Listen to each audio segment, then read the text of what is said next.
Hello, everyone, and welcome to the Do It Now podcast. I am incredibly honored and excited today to welcome Toni LaShaun Wortherly. I want to make sure I get that beautiful name. Toni LaShaun Wortherly is a multi-talented artist hailing from Jacksonville, Florida.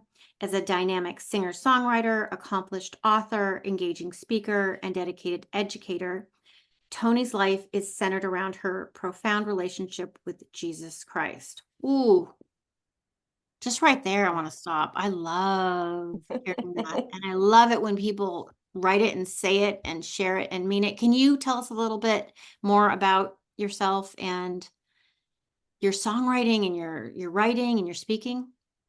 Yes.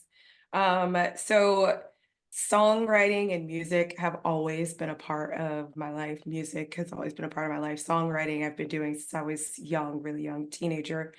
Mhm. And I started focusing on writing music, worship music, Mm, and music to exalt God in my early 20s. It's the music that I've written has gotten me through some really difficult times. So a lot of songs that I've written, honestly, are for me.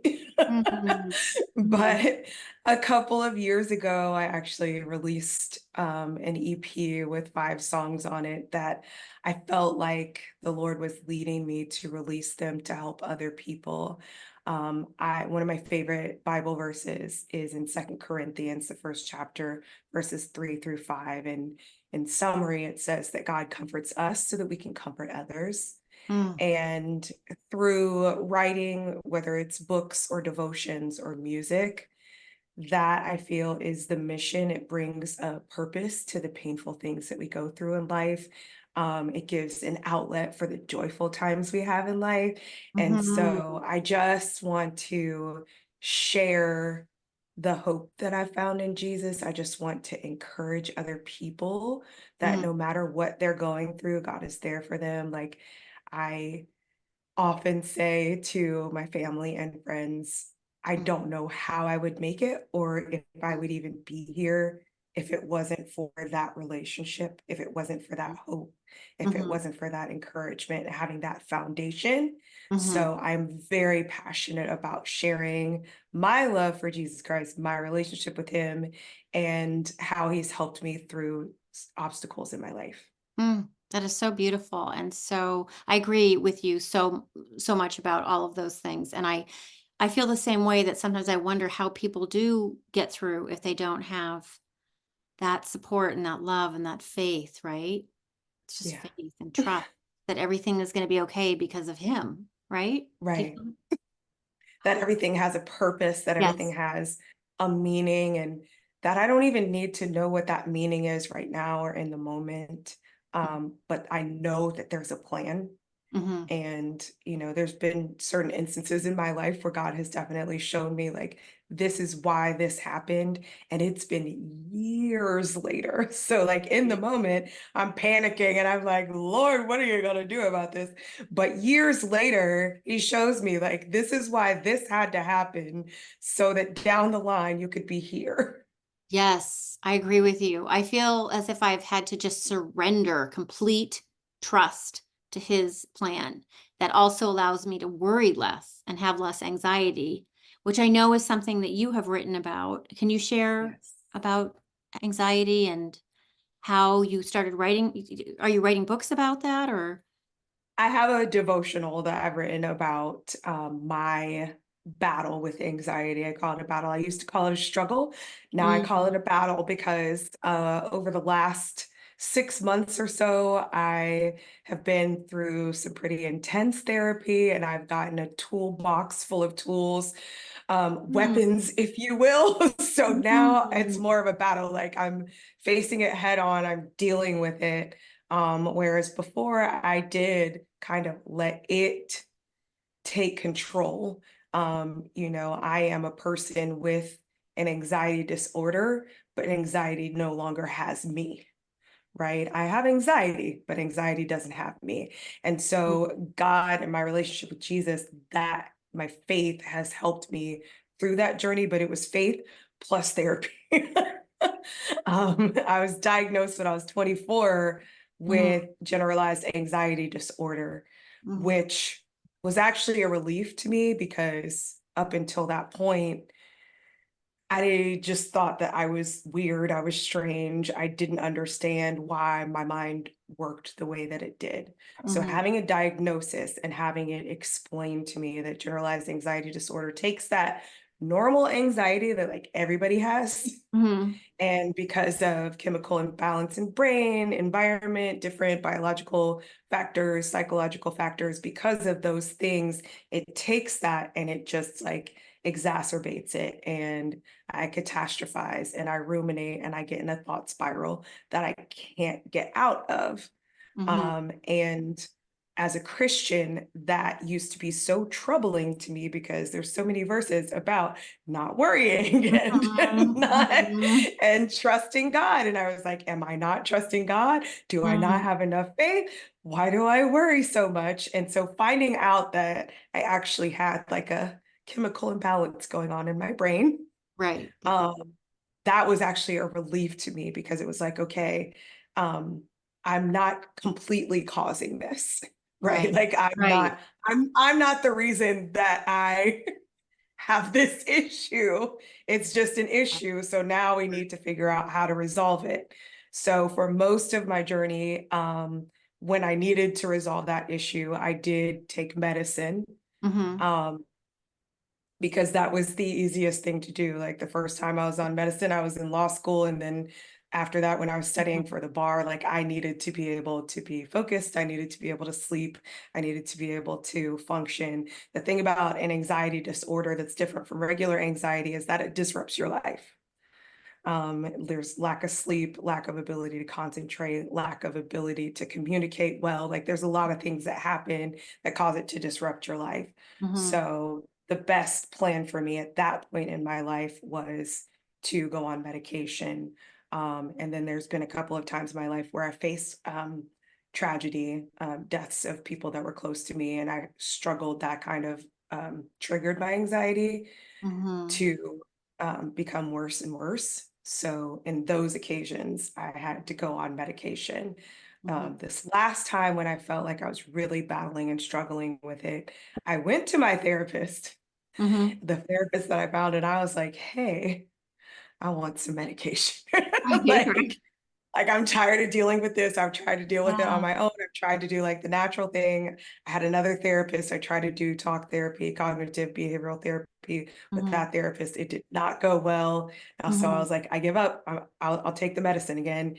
And he was like, I know you want me to just get rid of the part of you that you don't like, but mhm. if that's what you want, I'm going to have to refer you to another therapist Wow. because what I want to do is to help you learn how to handle it, how to deal with it. I want to peel back the layers and see where it's coming from and give you Mhm. the tools Right. to handle it.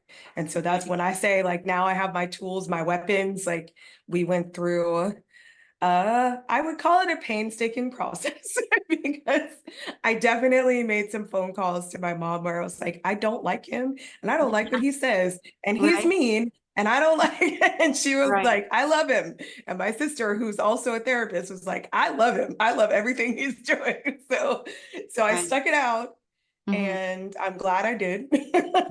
But it wasn't easy to get to that point. But once I got to that point of breakthrough, I was like, I have to share this with other people. mhm, Obviously, there's not like a catch-all or a universal thing, mhm, but if I can just help some people out there who really just feel like they're under the weight of their anxiety, mhm, that's really what I want to do. And I feel like that is a purpose for me going through this, is so that I can share with other people the tools that I've learned, give them some encouragement, some hope, help them to know that they're not alone so they're not suffering in silence. mhm. Yeah, no, I think that's incredible that you're even willing and brave enough to have the conversation because a lot of people don't talk about it, right? Because Mhm. there's in our society this stigma around it. And so I think that it's incredible that you want to talk about it and that you have you mentioned this toolbox, which is amazing with tools. I call it my emotional first aid kit, where I have things I know that work for me, right? That I've tried, and they're tried and true things, like maybe, meditation, hiking, breathing exercises, acupuncture, right? Journaling. We all try different things. And then when we find the things Mm. that work, we know we can turn to them in times of great crisis or trauma or anything. So this is incredible. Have you also uh, been able to write about this? I know you mentioned you've been going and you've been talking on podcasts and being interviewed a lot, which I think is incredible, because I don't think enough people are having conversations about this. So I want to thank you for that. Is is it also something that you write about? You were saying you write books, a devotional. I have a devotional book Mhm. based on my song, the song that I wrote, Don't You Worry. There's a Mm, devotional book mhm, based on that. And it's a 5-day devotion that I wrote that is on my website and on the YouVersion Bible app. Um, to reach as many people as possible because so many people deal with anxiety. But basically, I took the thoughts that I had that led to me writing that song. I took the scriptures that comforted me in times of anxiousness. And I just kind of wrote out, like, this is where I was, and this is how I handled it. This is how God led me mm, through this, and where you mhm, can be. So it's a devotional journal. It gives you like some steps, some ways to check in with yourself, which is something that I thought I did. But until I started going to therapy, I realized I was not really doing. I was checking mm, in with myself, but more like a to-do list kind of check off, like, okay, yep, I'm not feeling great today. All right, boom.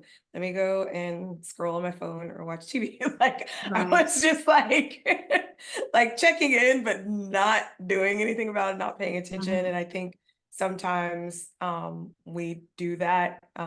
We kind of neglect those areas that we don't really want to think about, or mhm, maybe it's just me, I'm probably talking to myself, but I do that. yeah. It was pointed out to me that I have an issue with avoidance. Like if I don't Mm, like it, if it bothers me, if it's too confrontational or controversial, or I just don't feel like dealing with it, I just avoid it. I just pretend like it doesn't exist.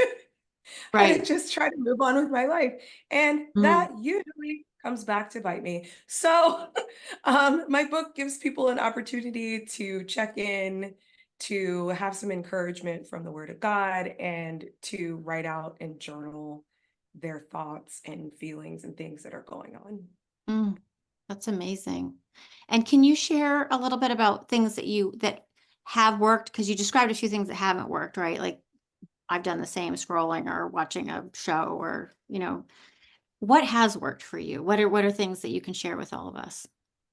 So I am always one of those people that's like looking for like a formula or a solution.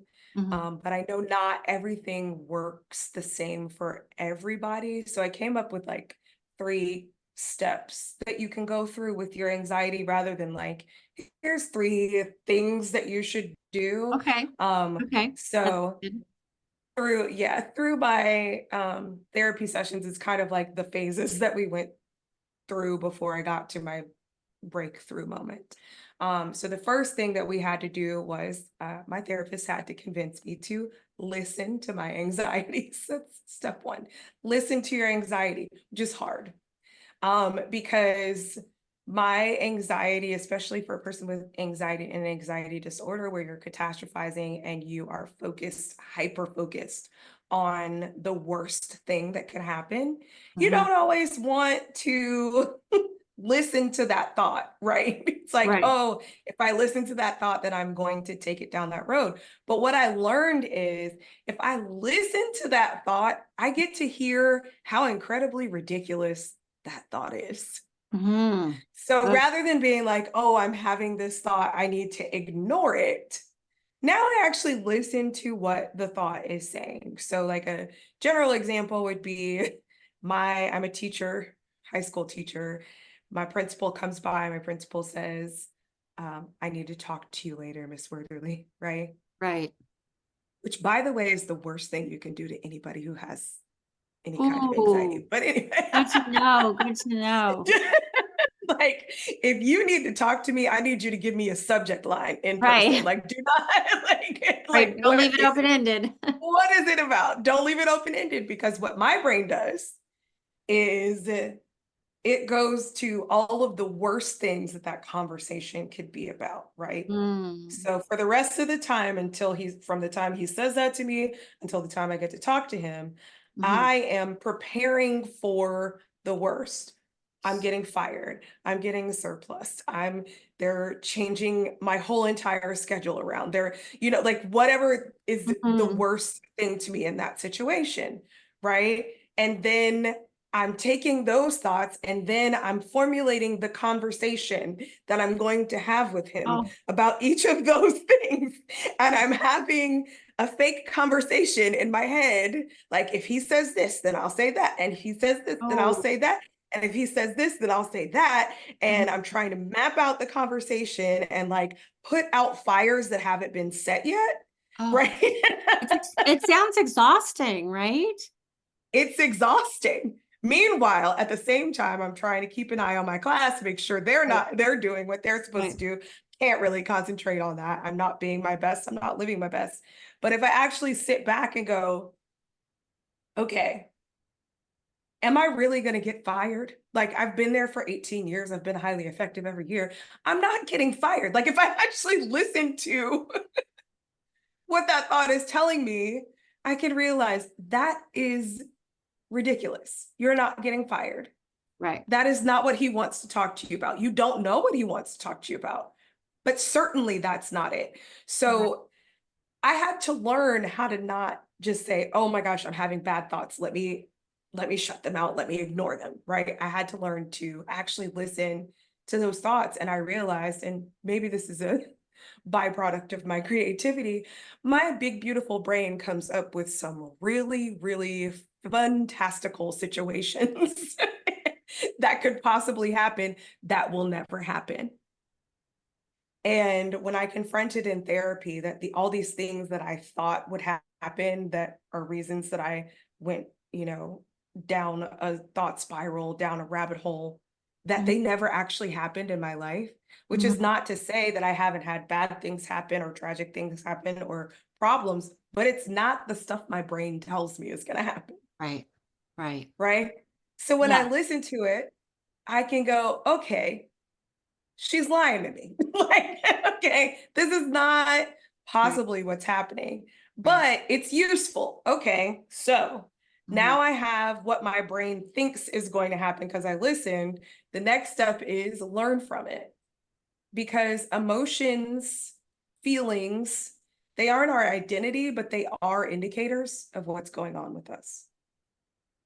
So, what's really going on when I'm concerned about getting fired? Mm. What's really going on when I'm anxious about being left out of something? And when we peeled back those layers, I realized that what I was dealing with at the time when I went to go see my therapist was that I had not allowed myself to grieve. I had had several deaths in my life over a 3-year period, Mhm. and they came so Mhm. like consistently that it Mhm. was like I'd never got a chance to actually deal with the grief. And even when the grief did come up, I either was trying to stay strong for someone else Yeah. who I felt like had more valid grief than me, if Mm. that's a thing. Yeah. Um, or or I just needed, like, there were other things I needed to get done, so I didn't have time for the grief. But what happens when you don't deal with grief is it doesn't go away. It just manifests itself in different ways. And the way that mine came back was through my anxiety. And my anxiety just kept ramping up and ramping up and ramping up as I kept trying to, no pun intended, but bury the grief Right. like over and over again. So as I learned, listen to what my anxiety was telling me, I learned like, this is what's really going on. And so for people who are out there and they're having that, like once you figure out like what is your brain telling you is your worst case scenario? Okay, now let's learn from that. Why is that your worst case scenario? What are you really afraid of, what is really going on in your life that isn't being dealt with. What do Mm-hmm. you need to talk to someone about? What's left unresolved? Because all of those things can maximize your anxiety and cause the duration of an anxiety episode to last longer and longer and longer if they're not dealt with. Mm-hmm. And then finally, once you have that, it's like, okay, now, okay, I know where this is coming from. Now I can start to limit that anxiety. So I love grounding techniques. I've used them many times with family members and sometimes with students when they're like in the midst of a panic attack. And they work well, Mm-hmm. but they're so very temporary if you're not coming from a place of knowing why, how you ended up in me a few weeks ago on in a ball on the floor crying in front of your sink. But Mm-hmm. like like if you don't know how you ended up there, Right, right. then you can do your 5 4 3 2 1. So 5 things I see, 4 things I hear, 3 things I can touch, and 2 things I can smell, and 1 thing I Mm, can taste. Like you can bring yourself back into now, um, into that moment, but it mhm, only lasts for so long if you haven't done the work to figure out how you ended up in that moment in the first place. So grounding and gratitude are two of the main ways to limit anxiety. Looking at where I am now, being thankful for what I have now, being mhm, thankful for who I am now, being thankful for whose I am right now. I will tell myself, come back to now. mm, Like you're too far ahead. That hasn't happened yet. Come back to now. What's going on now? What's good now? Look right. at what's happening now. What Mm. instead of what's the worst thing that can happen, what's the best thing that can happen? Oh, so good. So good. I love hearing that. That's amazing. And I'm curious if singing helps you because I have heard there was some study done that you can't actually be singing and be in anxiety or in a panic attack at the same time. Is that correct? Or is that your experience?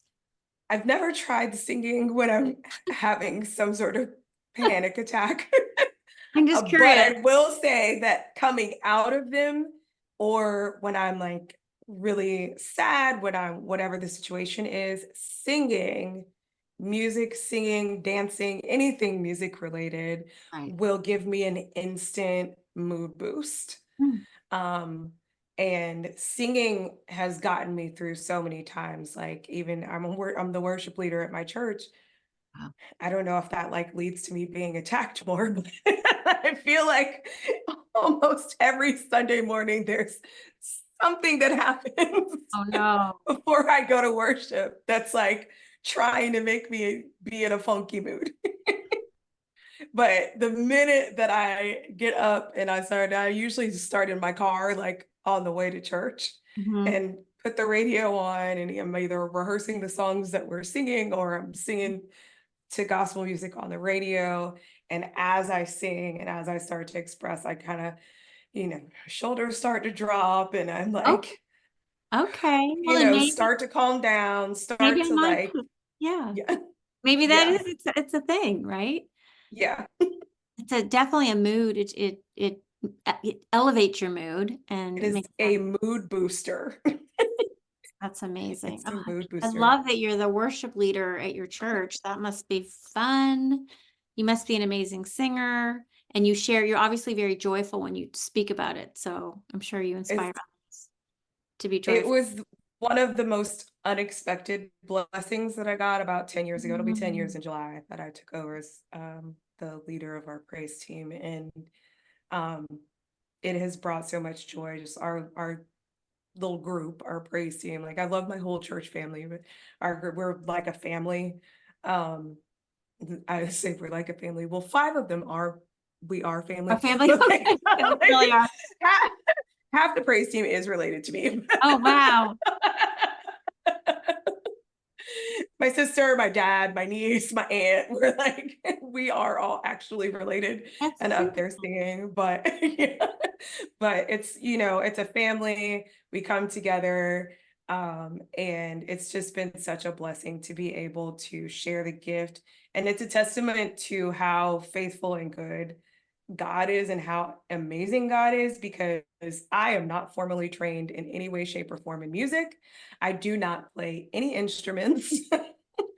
I sing by ear, I write by Mm, ear. I have a little keyboard that I can figure out like the keys or the chord progressions that I want in a song to be able to tell someone else who's way more talented than I am, so they can put it into an mhm, instrument or into a computer and handle it. But the fact that I've been able to lead the music ministry for 10 years, having no formal training in music.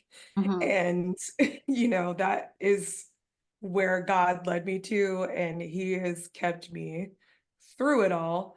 mhm, Um, and, I can honestly say, like, we don't get any complaints about the music, yeah. so we don't have like any drama. It really has been an awesome time. So I love That's so beautiful. spending time with my praise team family.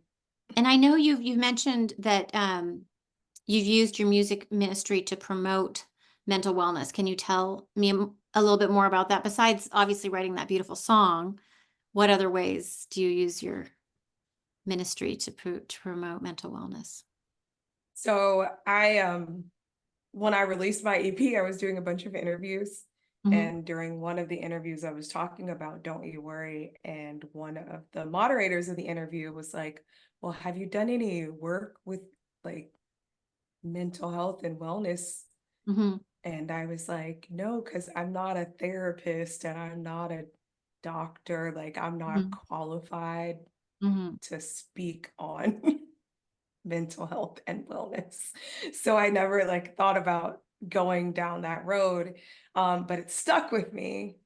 And, once I kind of had that breakthrough moment, reflected and I was like, every single song on my EP is the result of some sort of mental health crisis mm, that I had gone through. mhm, Again, another thing, bringing purpose to pain. When I had been going through an identity crisis, for example, I wrote the song You Chose Me. When I was dealing with grief, I wrote Strength to Soar and I wrote Overcome. So I've been speaking on podcasts and promoting just mental wellness and trying to get people to talk. And my music has kind of like opened the door for that, so to speak. Oh, So, beautiful. yeah. So, and then I have some playlists, like I call it the Strength and Serenity playlist, where like it has not only my music, but other music that I've used when I'm going through some sort of crisis, when I'm going through a downtime, a hard time. Like it's different songs that have helped me to kind of come out of that. Mhm. So I have that available for people to listen to if they want to add that to their list of playlists. Um, but yeah, mainly I've just been trying to get the message out, because one of the things that's so disheartening and that I did for a long time was just not talking about it to anyone. And I mean, like, not even my mother. Mhm. Like, I didn't let anyone know what was going on with me before my diagnosis. About 5 years before my diagnosis, it got really bad to the point where I was thinking about hurting myself. Mhm. And I still didn't say anything to anyone. I didn't say anything to anyone until like 7 years later. And I told them about that because I had written it in the first book that I wrote, and I didn't want them to read it for the Right. first time in the book. So, so that's when I told them. But I went through Mhm. so many things Mhm. by myself. I thought I was having Like, I thought I had heart problems that I never talked to a doctor or anyone about. And it turns out, I found out years later that I wasn't having heart attacks. I was having panic attacks, but I Right. didn't know what it was. Right. But I also didn't want to worry anybody, and I didn't want to be a burden to anybody, and I didn't want people to think that I was crazy and all of these different things. And so my main mission is just getting people to open up. And if I can get somebody to talk to someone, Hmm. anyone, Hmm. it would be great if you can find a therapist Right. to talk to, but in the meantime, find a trusted person to Right. talk to. I personally have a no more trusted friend than Jesus himself. Right. I talk to him a lot. So I say, and I'm going to backtrack a little bit. I say I went through it by myself, but I really didn't. Because like I said earlier, I would not be here if it wasn't for that relationship, if I wasn't talking to him about it. Yeah. Because in that moment when I was 18 years old, he is the one who brought me out of that moment, and it was through music. I was sitting at a desk and I was looking at a bottle of pills, and with no radio around or on or anything, a song from my childhood, and when I say childhood, I mean like from when I was a baby, Mm. came into my spirit, Mm. and it stopped me dead in my tracks. And then I just started praying. Yeah. And, and that I cannot express enough how much I want other people to have that. Like, it's like, Yeah. Yeah. some people find a good thing and they want to keep it to themselves. I don't want to keep it to myself. Like, there's enough God to go around for all of us. Like, I want you to have him. I want you to know him. I want you to experience what it's like to get the weight Yes. lifted off of your shoulders, because he can carry it all and he wants to carry it. So for people like me who are like, oh, I don't want to bother anybody, I don't want to be a burden on anybody, God said, cast all your burdens on me, cast all your Yes. cares, like, come to me if you're weary and heavy laden, like, I will give you rest. Yes. And as great as my mom is, as great as my sister is, my dad, my best friend, like, they're all wonderful people to talk to. As great as my therapist was, the best friend that I found to talk to Mhm. was Jesus. Yes. Yes. Well, I want to thank you, Tony, so much because it's very meaningful that today was the day that I met you and had this conversation because today would have been my brother's 51st birthday. He was born today, May 14th, and he lost his battle with anxiety and depression. And Mm. so I have always sort of made it my mission to have the conversation and have the discussion, but there aren't very many people talking about it. You're a very, courageous and brave and kind person to share of yourself, right? Because I agree with you. We just need to be talking about it more, having more conversations, more discussions.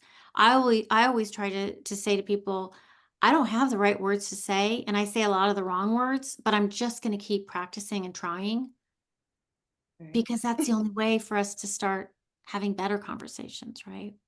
So, very meaningful to me to have spoken with you today about it. And I hope you will keep singing and keep sharing and keep getting stronger and stronger. And I loved hearing that you're a high school teacher. Boy, that must be talk about a challenge. What grade do you teach? All four, all four high school grades. I have ninth through 12th graders because I teach three different subjects. So What are one your subject subjects? is I teach law studies and legal systems. Okay. So I am putting my legal degree to use. Mhm. I teach that's ninth through 12th grade, and then I teach Cambridge in the Cambridge ACE program. There's this course in thinking skills, and Okay. that is all sophomores. And then I teach advanced placement, US government and politics, which is juniors and seniors. So yeah. Well, thank you for this. I always say thank you for your service because to be a teacher is amazing. Thank you for just sharing your story and please keep sharing it everywhere. And I'm going to go find your music. And can you let everyone know where they can find you, how they can find you?